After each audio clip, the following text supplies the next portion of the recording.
Bonjour à tous et bienvenue pour ce nouveau JT de l'auto de Capital. Cette semaine, nous allons parler de deux roues, de la voiture de l'année ou encore de football. Attachez vos ceintures, c'est parti. Après l'interdiction de remonter les fils de voiture et l'arrivée probable d'un contrôle technique l'année prochaine, c'est une autre mauvaise nouvelle qui attend les utilisateurs de deux roues. Du moins ceux qui habitent en région parisienne, puisqu'il est maintenant question de faire payer le stationnement pour les motos et les scooters. Et la mesure pourrait arriver dès le mois de juin. L'objectif de la mairie de Paris, c'est de libérer des places de stationnement au profit des vélos, mais également des piétons. La Toyota Yaris vient d'être élue voiture de l'année 2021 par un jury composé de 59 journalistes européens.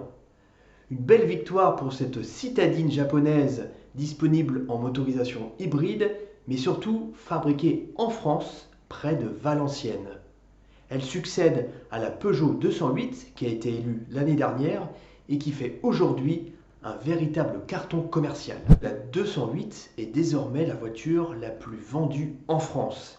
Et même sa version électrique, la Peugeot i208, se vend désormais mieux que la Renault Zoé depuis le début de l'année.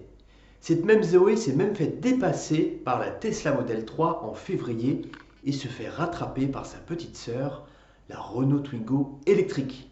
En parlant de véhicules électriques, difficile de ne pas évoquer Volvo. Le constructeur suédois a annoncé cette semaine son intention de ne vendre que des modèles 100% électriques d'ici à 2030. Et pour accompagner cette annonce, la marque a dévoilé son premier modèle qui ne sera pas vendu en essence ou en diesel, c'est la C40. C'est un SUV à l'allure de coupé qui arrivera en France d'ici la fin de l'année et qui sera vendu sur Internet.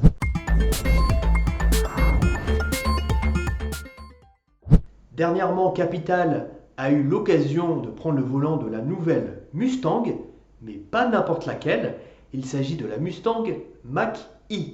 C'est un SUV 100% électrique qui ravira davantage les amateurs de nouvelles technologies que les fans de la vraie Mustang.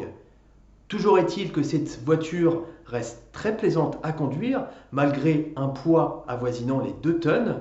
Elle accélère aussi fort que la vraie Mustang et son autonomie est suffisamment acceptable pour envisager de longs trajets. Retrouvez l'essai complet de cette Mustang Mach-E sur notre site internet capital.fr.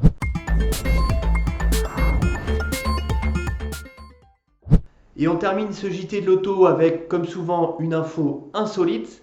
Elle nous vient cette semaine de chez Volkswagen. Le constructeur allemand vient de lancer une application sur sa Golf qui ravira à coup sûr les amateurs de football. Baptisée WeScore, elle permet de lire à voix haute les dernières actualités de football, de connaître le classement de plusieurs championnats depuis l'écran de la voiture, ou même de suivre le score en direct d'un match, voire de suivre toute l'actualité de son club préféré, et tout cela gratuitement. Allez, bon match et à très bientôt pour un nouveau numéro du JT Loto de Capital.